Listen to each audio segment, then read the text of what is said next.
classes, right? But we want to do something a little more free-flowing, and so we kind of like broke up those things that made the classes awesome and fun and kind of distinct and made them into abilities so you can mix and match and really kind of like create your own character and your own kind of like gameplay style. All right, let's actually start by talking about the maps, because it's interesting that you guys you're not really doing locations from the story campaign, right? It's completely different areas? Yeah. I mean, the maps in the multiplayer are spread all around the world, you know, and it's kind of to showcase that, like, the Chimeran have invaded everywhere, you know, and they have a presence everywhere. And so, yeah, I mean, we go from, like, this map right here, which is Glamorgan, Wales, you know, to Bogota, Colombia, and just all over. You know, we go all over. One of the cool things that one of our sound designers did is we have radios in each one of the multiplayer maps that have like little radio broadcasts in the language from that country, and it kind of adds a cool little atmosphere to the map when you're in that certain area. So we really wanted to kind of like showcase that this is happening everywhere. Okay. All right. So obviously we are playing Team Deathmatch currently. Yep. All right. Yeah, Team Deathmatch.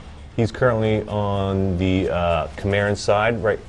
You can tell kind of what side you're on because we have two different HUDs. The Chimeran kind of has this blue tech HUD, and the humans kind of have kind of an old school yellowish HUD. He's buckshotting people in the face. Actually, Cameron, one interesting design decision I want to ask you right off the bat here is that you guys are maintaining regenerating health for multiplayer, yes, but not single player. Yeah, and that that was a interesting decision, you know, because we went back and forth with both the single player health and the multiplayer health, and you know, we found that we didn't want the regenerative health in single player because you know it really made you feel like you had to survive. You know, you really had to fight, and you know, we thought about it in the multiplayer sense, but then, like, what does that mean? Do we place health packs everywhere? Does it become kind of littered with stuff all over the place? And because it's kind of a fast game mode, it actually ended up working better just to have the regenerative health. Okay. Now, we iterated on that a bunch. It used to happen really fast, right? But things like we have some of the abilities that regenerate health, you know, and give you health, and those weren't like showcasing as awesome as we would have liked, and so we ended up reducing the regeneration rate. All right. So those things actually do make a big difference. Let's talk about some of the abilities that we're seeing here.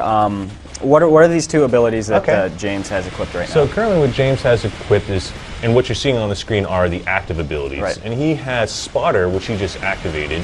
And what Spotter does is, it's actually on the cooldown right now, it kind of draws a red outline around your enemy when you sight over them. And what happens with that is they'll show up through the environment, as you can kind of see that guy running off, right? Yeah, there you go. And he's kind of like a marked target for all your friendlies.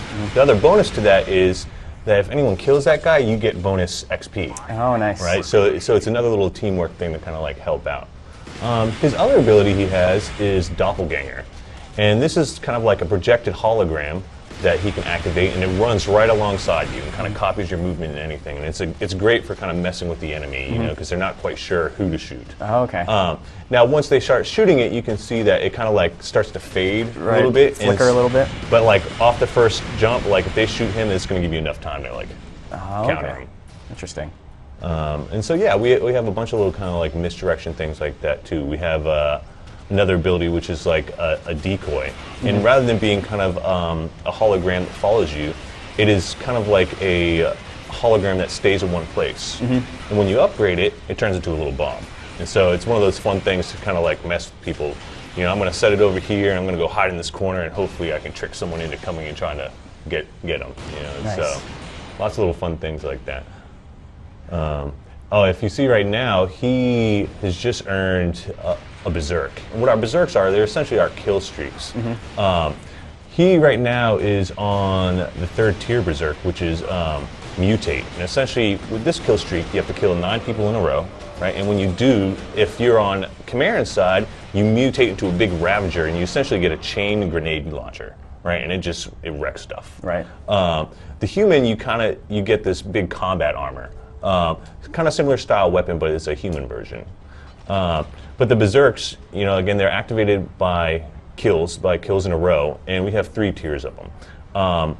The first and third tier are like faction specific. So like the Chimeran, they get Cloak as their first tier berserk, and so they can go invisible and sneak up on people. The humans get a riot shield, like an energy riot shield, which protects them from damage from the front, but kind of exposes them into the back. And that's the first level berserks. Oh, and that's one of my favorite weapons right there. I like the little close-up there of his eyeballs just bulging out. Oh, I know. Yeah, that. It is so awesome.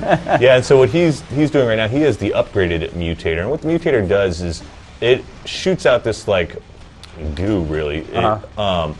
And what it does is it mutates people. When you get enough of it on them, they mutate into that like weird mutated bomb, essentially. Now the first level, when you mutate them, they just fall to the ground and they're a bomb. And you can shoot them and like blow up other people around them. And if you upgrade it, they start running after the enemy, right? And so it's one of the coolest looking effects that I think we have in multiplayer. It's really gross. Cameron, just to go back to the berserks for a second, Yeah. I know one of the biggest challenges with doing anything like kill streak